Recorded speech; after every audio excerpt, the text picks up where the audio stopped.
Hi, this is Scott Webster with the Android Guys podcast. I'm sitting here with Luke. Hello. What's going on, Luke? Oh, not much. How's your summer going? Pretty good, man. Too fast is how it's going.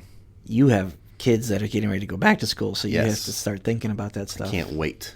Get them out of my house. I have a son that just graduated last Yeah. year, so it feels a little different. Sure. He's in the workforce, Yeah. and it's weird Give because him back to society. yes, he it doesn't feel like summer is drawing to an end anymore. Right. Where you've always felt that as a kid, Mm-hmm. and then as a parent, you still have that, like, well, we got to go back to school shopping. Yeah. We got to get clothes. We got to need figure that. out who your teachers are. We need to get that list from school about what you need. There's open houses. It's an interesting thing because my kids, this is the first time. So, last year there was a pandemic. And And the year before, if I'm not mistaken, it ended on one. yes. But this is the first year that my kids will be at different schools. From each other. Well, so that's not true. One was elementary and then an intermediate school, but they were right up the road from each other. This is completely different places with completely different start times. Oh, they're going to become different kids altogether. Yeah. And They're it'll going be to find interesting themselves to see. this year. Yeah. They're like, my kids are 3 years apart. They're best friends. Yeah. They're always together. And they're, they're brothers. They still fight like brothers, but they're always together. Yeah. They're always hanging out. They're always playing together. It'll be interesting to see with different schools and different friends and different times and how they start to grow apart. Yeah. It'll be interesting to see Who they find cool. right. What their interests start to shape of. Like, Yeah. I know this one kid, he's pretty nice and he's into this. I think I'm interested in it too. Right. Yeah. So- That'll be fun. Yeah. It'll be interesting to see. But yeah, summer's going well, but it's Yeah. going fast. Yep. And yeah. We've got just a few more weeks of probably the really hot Yes. summer. And then we start looking at the Indian leaves change summer. colors. Yeah. Yeah. So as we get into this time of year and as we record this, we're looking ahead to the fall and the arrival of an officially recognized now by Google, the Pixel 6. Yes. And generally, for the last few years, the trend has been an October release for the major version of Android, Yep. the public one. Right. But the first, developer previews and betas, those kind of sprinkle out over the course of the year. Right. And that was different than in the past when it was just kind of like, out of nowhere, hey, we've got this for you. Developers, this is available if you want to start writing for it or whatever. The relationship between Google and handset makers has changed over the years.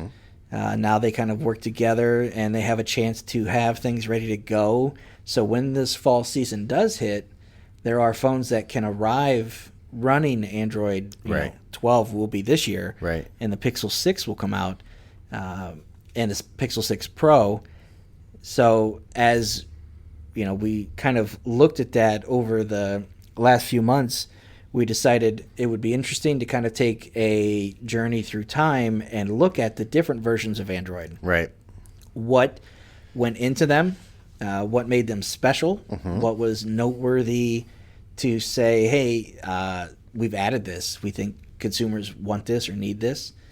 And then we also will discuss, some of the devices of the time as Android has changed, as the smartphone space has evolved. Today's topic is going to be Android 3.0 Honeycomb, which is unlike the versions we've talked about in the past. Right. It's a 0.0 release, so it's a major release. It's a kind of, hey, this is a big deal. Right. We've seen 1.5, 1.6, and then we've seen 2 released in different versions. Now we're at a major release. And we won't be talking about a phone this time. We're going to actually be talking about a tablet. Right, and that's what is so strange about a major release is when I look back, it didn't feel major for me because it wasn't really something I needed at that time. It wasn't impactful if you didn't have a tablet. Right. You know, if that wasn't where your mind or your usage was. Right. Tablets weren't really a thing. They were getting there. Yeah. It was the becoming iPad, more and more popular. Yeah. And the idea of this larger screen experience was, well, I have a phone. Well, I've got a laptop. What do I need another device? Why do I need this? You know, why a third device? And then what makes this third device any better than my laptop? Right. Or unique from? So this was an interesting one to kind of, you know, I was kind of the same way as I'm putting the notes together. It's like, this is kind of a boring, kind of a weird one. But at the same time, it was also very exciting. Yeah. Well, if you look at it now in the scope of things, it was a definite needed release. This paved the way for our next one. Yes. That we'll talk about. But these features that were built into it were designed with larger displays in mind, and designed for productivity, because that's where tablets were. The big thing was your life can be so much more productive on the go. Right. You can do these things on the train or from your couch without having to go sit down at the desk or get out your laptop. Right. You know.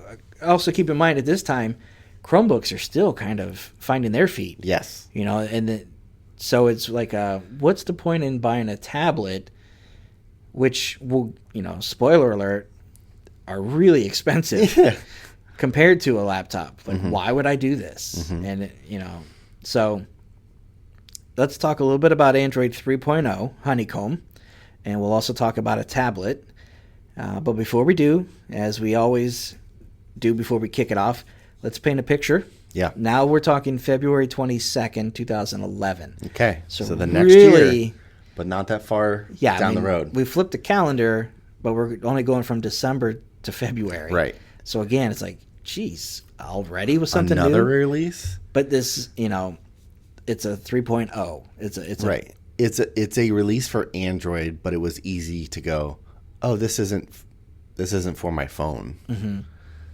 Like, this didn't really change much if you were just a mobile phone user for Android. Right. In the life of Android and the big scope of Android in tech, it was a major release. But it was hard. I guess it probably was a little hard to see that if you weren't a tablet user. Yeah. But yeah, so a couple months down the road, let's get you in the headspace of 2011, February. Take me back. What am I doing? What am I? All right, so I'm gonna go to the movies. What am I gonna see? Yeah. So you're going to the movies, and you're seeing. I know you were rushing out to see Romeo and Juliet. That animated. Luke, I feel seen. I did go see that with my son. Yeah. Well, as we all did, right? We had kids, and that was, you know, it was one of those, and I think it was one of the more major releases of CGI that wasn't not Pixar, the big studios that we're used to, and not DreamWorks. Yeah. So Romeo and Juliet, another movie. Just go with it. Adam Sandler, right? Yeah. Yeah. And it was not. I think it was Happy Madison. Maybe not Happy Madison, but it was. You know, one of the earlier, not stupid comedies. Yeah. You know, the one he would throw you every so often. Yeah. It's like, oh yeah, that's right. This is like a 51st Dates. He's kind of a likable guy. Yeah. He's a real actor. Yeah. And another movie, Never Say Never. Justin Bieber. Yeah. Man, I mean, he's obviously still around and really big, but that was a crazy time. Yeah. If you were a Bieber, if you had Bieber fever. Bieber fever, yeah. And then A Belieber. Oh. Remember that? You had to do it. A Belieber. And then the other movie is The King's Speech. Man. Yeah. That's a great movie. Yeah. Yep. It definitely was. So those were in the theater. On the way to the theater, though, you turned on the radio, and you had. Did I though? You did. Okay. You did. You turned on the radio, and you would have heard one of these 3 songs, guaranteed. Guaranteed. You would have heard "Grenade" by Bruno Mars. Yep. For sure. If you weren't on that station, you were on "What's My Name," Rihanna featuring Drake. Yeah. Yep. And if you weren't listening to that, you were listening to "Black and Yellow" by Wiz Khalifa. Okay. So, at that time, this was, these were all crazy big. Those 3 songs were huge. Black and Yellow, I mean, we're in Ohio, but we live in an area where we have a lot of, when the Cleveland Browns left in the 90s. I don't want to talk about it. We had a lot of people who were suddenly Pittsburgh Steelers fans. Yeah, we call them idiots. Yeah, commonly referred to as idiots. Yes, I have to agree with that. Yeah. So Black and Yellow had a special place for those fans. Yes. Absolutely. Now, if you know me, you know that I'm a Green Bay Packers fan. Yep. And at this particular time, February 2011, oh boy, Packers had just beaten the Steelers. Yeah. So it was a doubly sweet thing for me. Right? But I cannot tell you how tired I was of hearing Black and Yellow. Oh, I know. In this area. Yeah. So, yeah, you are right. Guaranteed it was on the radio somewhere. It was probably played on NPR. Right. Yeah, right. Around here. I think there was a what was that NPR show? The Fresh Air? Yeah, Fresh Air with just about Terry Gross interviewing Wiz Khalifa. Yeah. All right, and then if you're watching TV, some things that happened or things that debuted, Portlandia. Yeah. We saw Downton Abbey. Wow, I'm looking at this list, and this feels really. It's crazy to think that I don't know. It's so a lot of times doing these, get your head in the space of the time of pop culture. It's so interesting. Another one, Bob's Burgers debuted, and Shameless. See, a lot of these things you just kind of feel like you cannot remember what it was like before this. Yeah. I mean, we're not talking about life-changing shows or anything that's like super groundbreaking, impactful, but it's kind of like, man, Bob's Burgers has been around forever. Yeah. I mean, it feels that way. Yeah. And I know we sound like a broken record every time we do this, but it's really weird to think that's how far back we have to go. Yeah. To talk about Android. How long it's been around. Yeah. So when we talk about devices and software and these features and people who are, if you're 15 sitting in the car and your old dad is listening to this podcast forcing you, you were 4. Yeah. So you may not remember a life before this. Yeah. You remember Black and Yellow for sure. Yeah. But no, it's interesting. The other things that happened in TV, 2.5 Men had a hiatus because of Charlie Sheen. Well, he was winning, right? Yeah. And Tiger Blood or whatever. Oh my gosh. That whole just a craziness. Just so that was when the hiatus was going on. Mm-hmm. Yep. And then the other thing that was it was cool is IBM's Watson versus Ken Jennings on Jeopardy. Yeah. Man. It's so much like you think about Jeopardy and Alex Trebek and Ken Jennings and like some of these other guys have come along and had these really prolific win streaks and scores, and again, if Jeopardy is your thing and you watch it or you're really into it, you think back to when IBM, they brought this computer on the show. You're like, oh my God, that was forever ago. Yeah. Like, no, I mean, it's not really that long ago. It was 10 years ago. Yeah. But Kids, I'm telling you, 10 years will be over before you know it. Yeah. It's like that. Gone. Okay, so you've done enough on me. Right. I don't want to. Let's cheer me up a little bit. Let's talk about Android. All right. So Honeycomb was released, and it was, like we've said, it was geared towards tablets and larger devices. Mm-hmm. So some features that Honeycomb had was, just that. It was geared for larger devices. It was like the multiple display, like multiple things on your screen at once. Right. Was really interesting. I think they actually, at one point, they were calling them fragments. Yes. As part of that experience. And I remember when they came out with that, it was kind of like, are you sure you want to call them fragments? Because Apple's really playing into the fragmentation thing. Yeah, I don't know. And I think that was probably intentional of like, all right, you want to throw this at us? We're going to embrace it. Yeah. Here's a fragment. We have a fragment.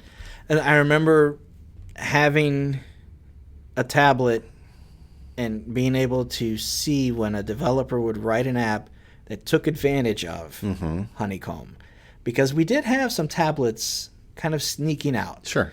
But all they were really doing were scaling a smartphone. Right. And it would take this image and either stretch it out and make it look like garbage, or it would just kind of be stuck in the center with black bars around it. And it was just kind of like, well, it's the same size experience. Yeah, this is actually harder to use because I have to get my thumbs farther into my screen to type things. I have to carry on a bigger device to see the same number of pixels to play this game. Right. So one of the first apps that I really saw take advantage of this Android 3.0 was IMDb, Internet Movie Database, and it was gorgeous. Yeah. It was just kind of like, wow, this is polished. This is never going to get any better. Right. This is, it's like when you're a kid and you see video games, you're like, these graphics look so great. They look like real players, and that looks like Larry Bird for real. Right. They're never going to make this better. Right. I remember thinking that with IMDb this is polished Android. Yeah. And this is how you take advantage of extra space. Right. Part of that polish, though, was the holographic UI. It had this really, holographic is the perfect word. It was Tron-like. Yeah. It was a really cool just interface. And like the neon or the blue. It was unlike anything we'd seen with Android. And it made phones feel completely different from tablets. Right. And it was like, oh, well, why can't you do this for phones? Right. Like, you guys have something really awesome here in Android 3.0. Why couldn't you make phones look like this? Right. They do. Later. Spoiler alert, it's coming.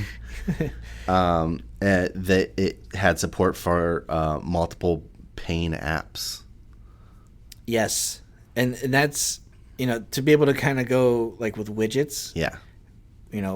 We talked about how those have grown and evolved, and having multiple panes on your display to kind of swipe to the right and see, oh, here's my inbox. Right. Here are 4 web pages that I go to often. Here's this calendar. Right. Here is the shortcut or controls for my podcasts. Right. Or music. It was a really nice kind of way of saying, yes, this feels more intuitive than a laptop home screen. Right. You don't swipe from pane to pane to get to these things. And it was cool because it felt, I guess it was the perfect intermediary between a phone experience and a laptop. It had elements of a phone, but then also the productivity of a laptop. You could have up to 5 home screens at that point. Right. And so you could be like, okay, here's my widgets on the front, and then if I swipe over here to my other home screen, here is my inbox. Right. And then over here is this web page or this document I'm working on. Yep. And to your point of the multi-pane apps, some of those like Google would be like, I remember Contacts was completely changed. You would have like the left side, you just kind of go down the list, but when you would tap on a name, it would pull up to the other side. That has, that's one of those things where we just kind of expect that to be the experience, you know, and we would see Android evolve to have that even in phones later, but it just kind of made sense to say, here, I'm going to work on this side of the screen, and it's going to kind of expand, to another pane as needed. If I'm going to create an email, here's my inbox, but if I tap on this particular one, this side of my screen shows me the full email without having to kind of like open it and close it. I can kind of go through my inbox much quicker. Right. It was almost kind of the beginning of multitasking.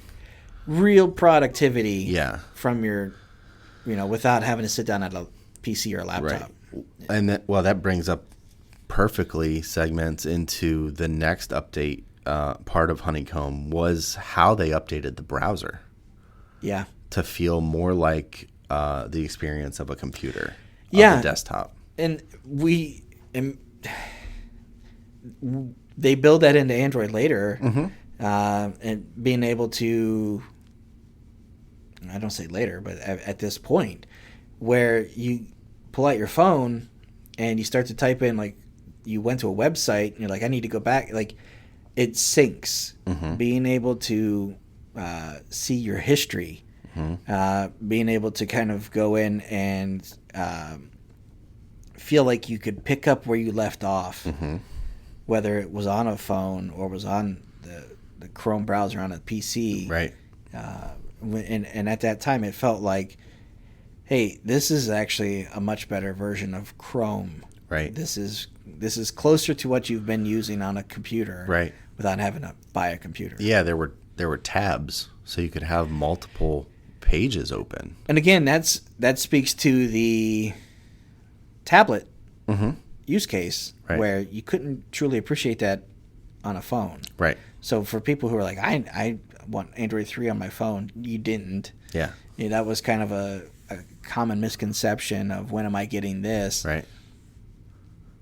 But tabs make sense. Yeah. When you have a 10-inch screen or even a 8-inch screen. Right. And the keyboard was also changed too. Yeah.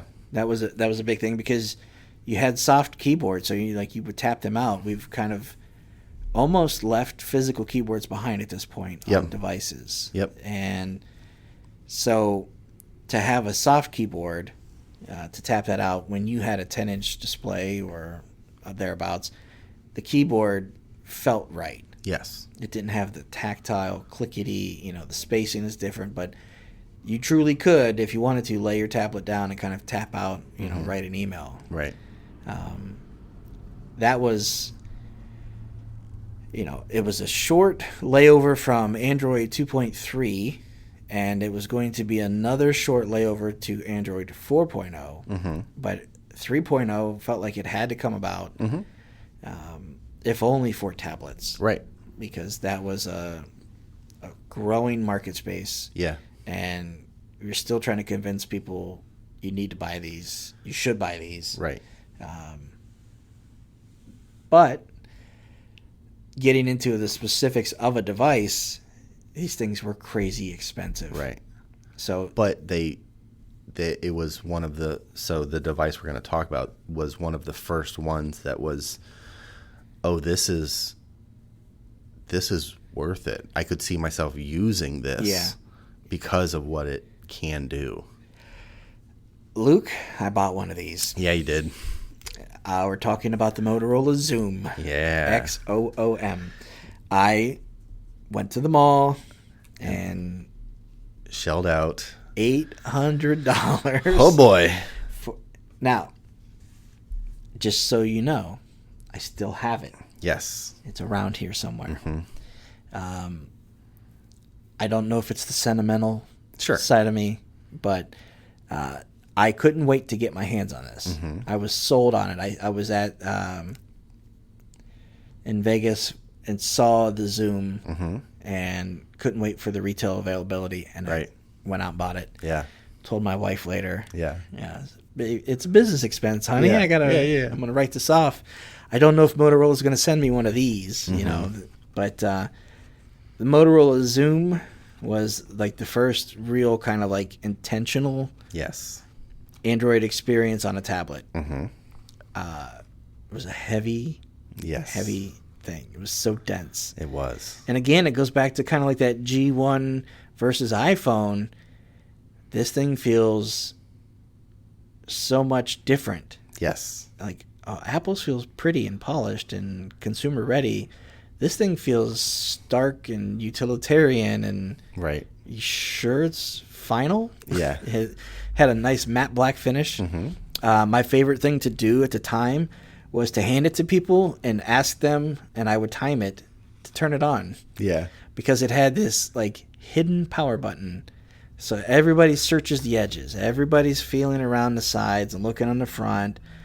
And it was in this top, like, third or top, maybe fourth or fifth of it. Yeah. You would just kind of locate it with your finger. Once you knew it was there, it made perfect sense. Sure. But it didn't make any sense at all as to why they would put it there. Right. You know, until you used it. Yeah. And then you're like, oh, my finger reaches for it right there. Right. It ran Android 3.0. It did. And it was everything. It was so cool. It was so different. I felt like I was getting more done having it. I used my phone less because I could do a lot of the Android apps, but I could do them on a bigger screen. Right. And it was my favorite thing to do was just have it with me on my lap watching TV. Yeah. Because I could kind of keep up with my work. Luke, tell me a little bit about that particular device. What kind of features?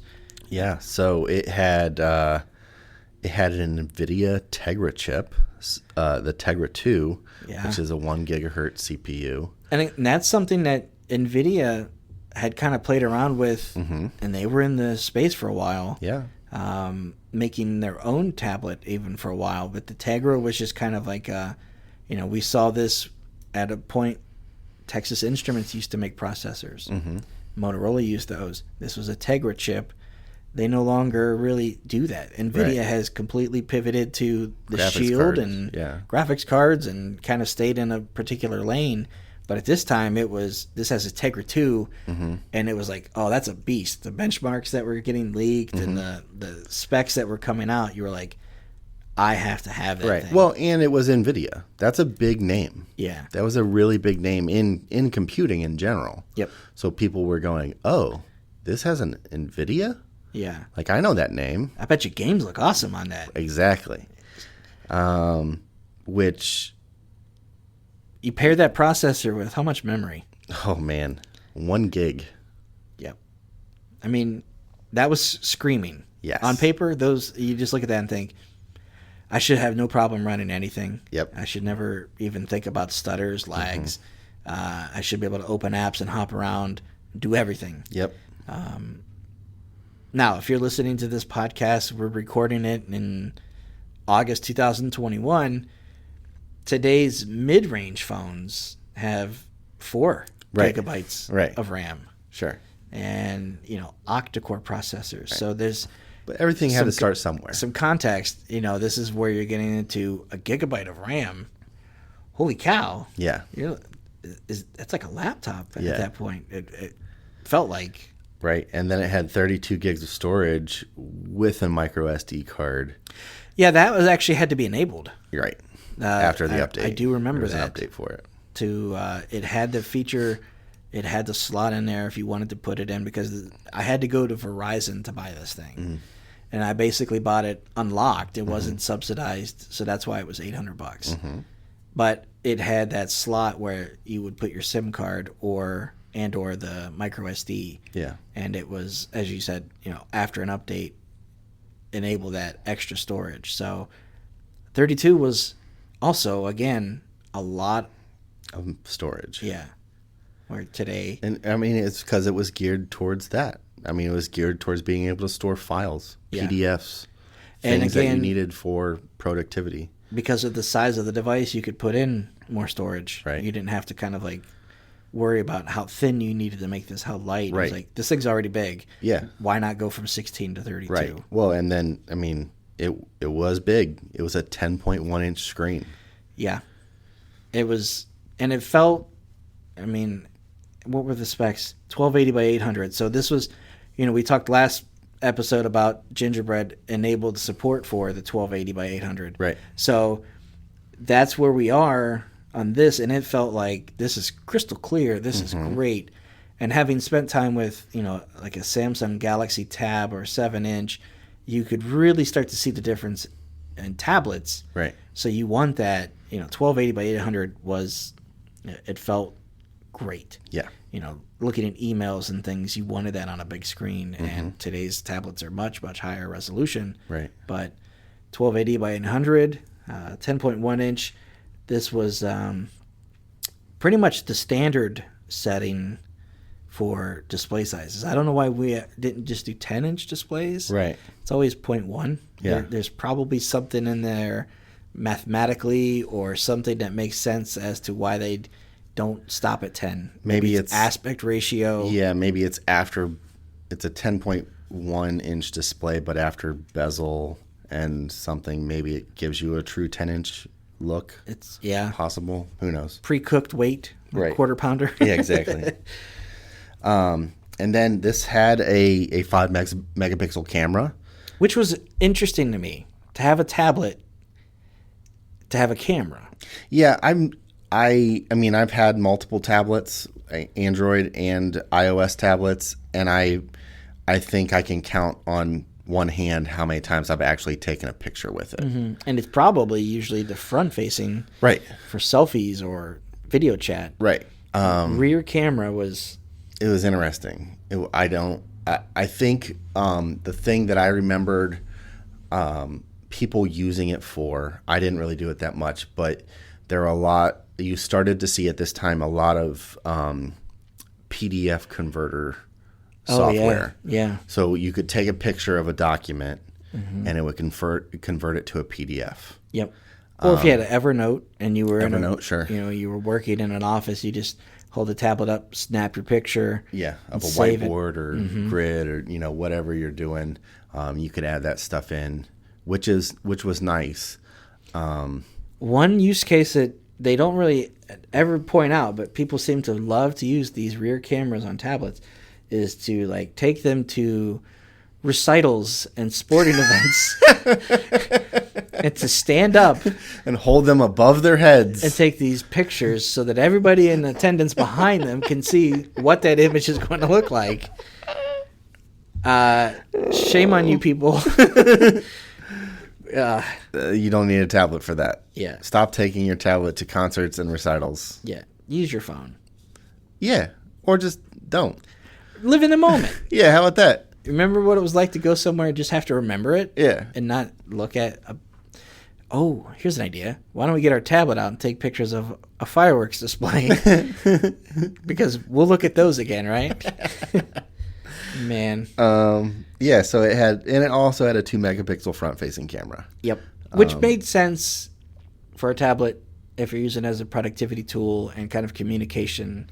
Yeah, but even then, if I'm remembering correctly, back 2011, there wasn't a ton of Skype. Was there Kik? There was Kik. I mean, there were some just because the technology was there to do it, so people were filling that void. But it wasn't a very widely adapted form of communication. There was no Snapchat. Right. There was no TikTok. Right. There was, barely an Instagram. But everything was rear cameras. Apps, weren't designed for that. That's a good point. Yeah, there wasn't much, video conferencing. There was video conferencing in offices, but those were, done through an external webcam and high-end Cisco stuff. Yeah. You weren't really doing much mobile video conferencing. Yeah, WebEx didn't have a nice tablet right. app. You didn't have that. Right. But it did have, for productivity though, it did have a micro HDMI output, which was a cool thing. You could hook it up to a monitor or a TV. to use for if you were using it in a workplace, an office setting. You could have your PowerPoint on it and throw it right up there. Right. Or this is kind of before smart TVs were affordable. Mm-hmm. So you could even just say, oh, I'm just going to watch my YouTube videos on my Right. TV. I could just plug it into the HDMI port. Right. And I could play my videos out. I could play a game on this thing. That was, we saw that for a while. Mm-hmm. But it was nice to see that feature built into it because it wasn't really on phones. Right. It was kind of like, oh, tablets are unique. There Yeah. are different things that you can do with them. Right. And to pair with the power of the device, Mm-hmm. you had a 6,500 milliamp battery. Which is quite a bit. That's huge. And when you look at it on paper, it's 3 times, 4 times, maybe more of what you would get on a phone. Right. But you have to adapt that to how big the screen is, Mm-hmm. and of course brightness and what apps you're running and all that. But that was a pretty. I don't remember feeling like I needed to charge my tablet in the same way that I always felt like I needed to charge my phone. Right. I didn't go to it as often as my phone, Mm-hmm. but I went to it quite a bit. In the evening, if I sit down on the couch, that was the one that I would use. Right. I enjoyed reading on Yep. it. Kindle had an app that you could put on there Mm-hmm. and change some of the settings for brightness and the contrast. But that was an interesting time for Yeah. me because I got this thing and it kind of changed it kind of changed my life in terms of how I was able to do things. Sure. There was at one point, and I might butcher this, but there was at one point you could send your Zoom away to Motorola for the update to enable the SD card, I believe. Mm-hmm. But I do remember when it came back, if you signed up or if you did that, when it came back, they sent you a dock.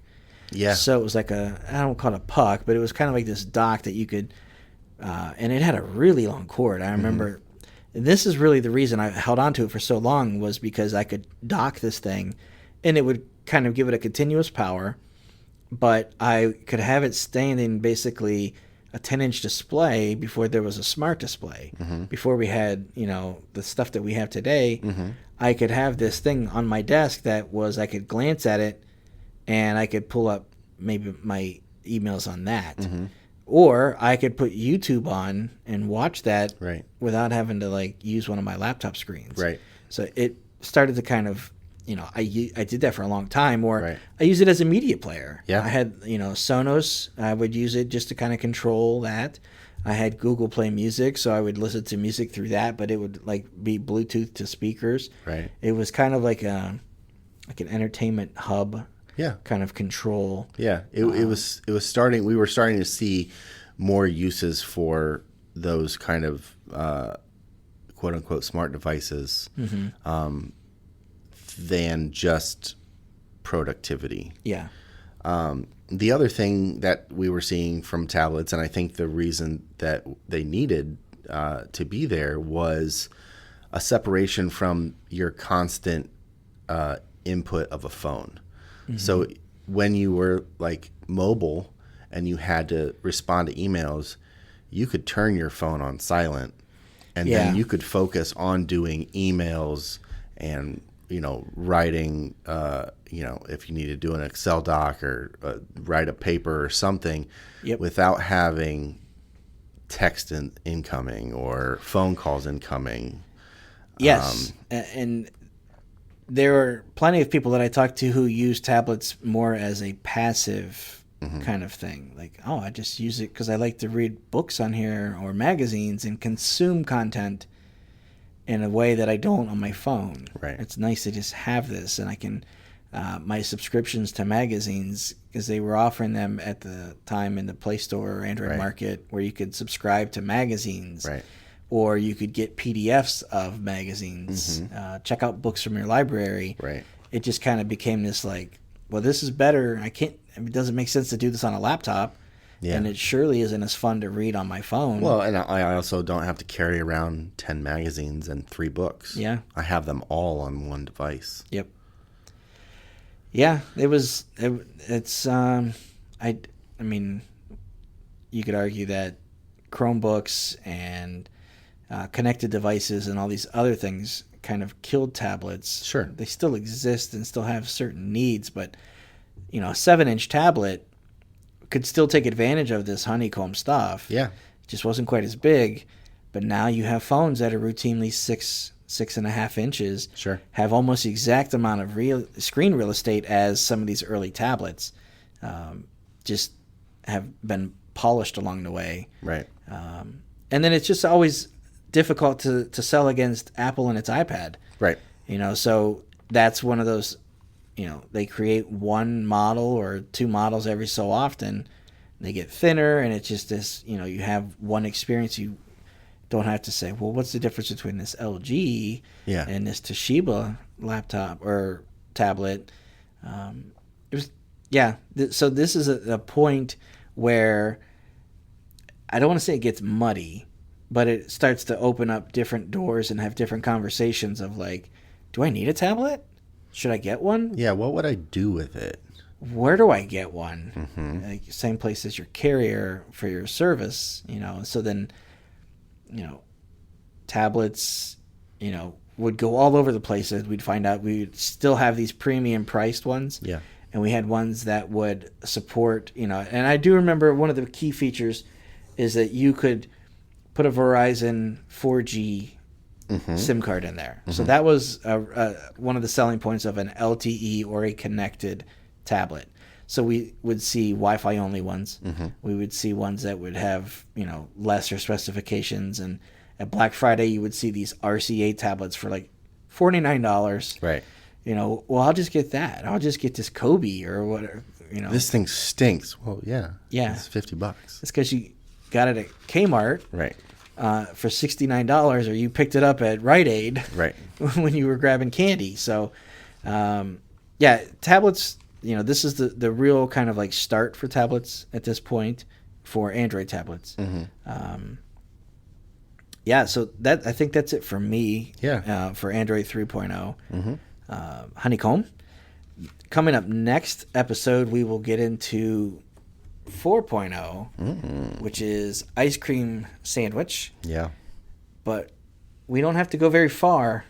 I mean, it's again just a couple of months. Yeah. And things change all over again. Right. So, all right, guys. I'll talk to you soon, Luke. Yep. See ya. See ya.